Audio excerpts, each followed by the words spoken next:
In the very first video, I gave a general overview of the 4 different stages that the PhD journey can be divided into.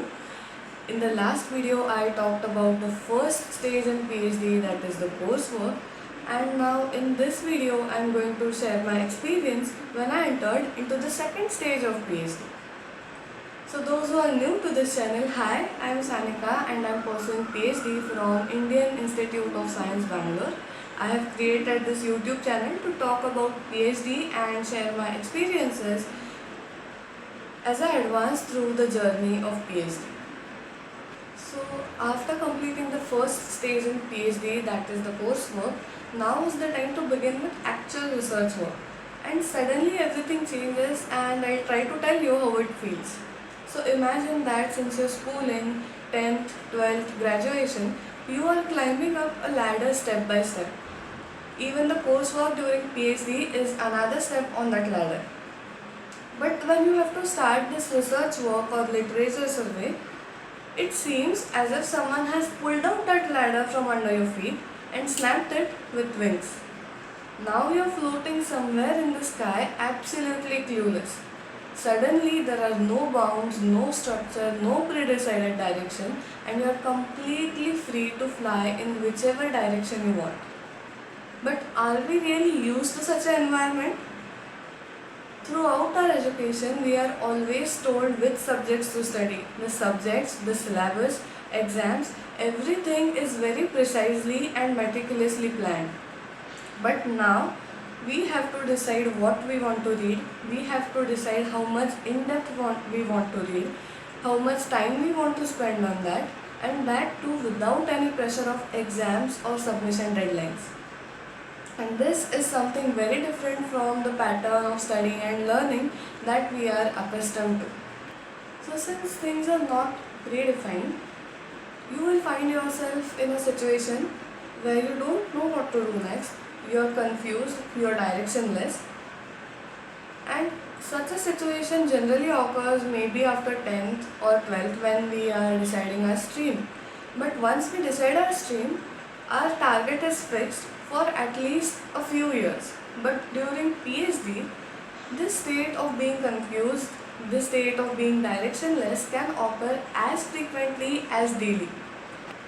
And when this happens, like me, many of you might start having doubts like, am I really cut out for PhD? Did I do a mistake joining for a PhD program? And so on. But just hold on and think about this. Don't birds fly?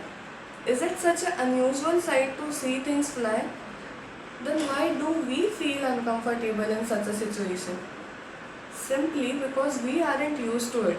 After so many years of having the habit of climbing up the ladder step by step, suddenly flying around with wings is drastically new and challenging for us. So what we need to do is just accept that this is something new and give ourselves some time to adjust to the changed environment. Now, giving yourself time does not mean that you stop trying. In this stage, it is very critical to get clarity on the topics that your PhD is going to be about. You have to come up with a problem statement that you will work during your PhD. So, giving yourself time does not mean that you stop making an effort that is aligned with your goal. In fact, you might even have to work harder. It just means that you don't expect results so soon. Don't expect that as soon as you start reading literature, you will get clarity on the subjects or you will suddenly come up with a problem statement. It will evolve slowly over time. It took me 6 months to get a clear idea on the topics that my PhD is based on. And generally we are given a period of 1 year to come up with a problem statement or statements that we will work on during the PhD. So initially when I started reading the literature, it seemed quite haphazard. The reading was not completely aimless, like my goals, the immediate goals and directions were clear. So what I used to do is I sat down, came up with some questions, and answering those questions would be the goal for my for that day. But In broad sense, I had no idea where I was walking. I was roaming around randomly collecting scattered bits of information. And that is what is also necessary, I think, because before you can look at the bigger picture, you need to collect those small pieces of the puzzle, the scattered bits of information that you can put together finally to look at the completed puzzle. So, as I mentioned, I sat down and came up with some questions.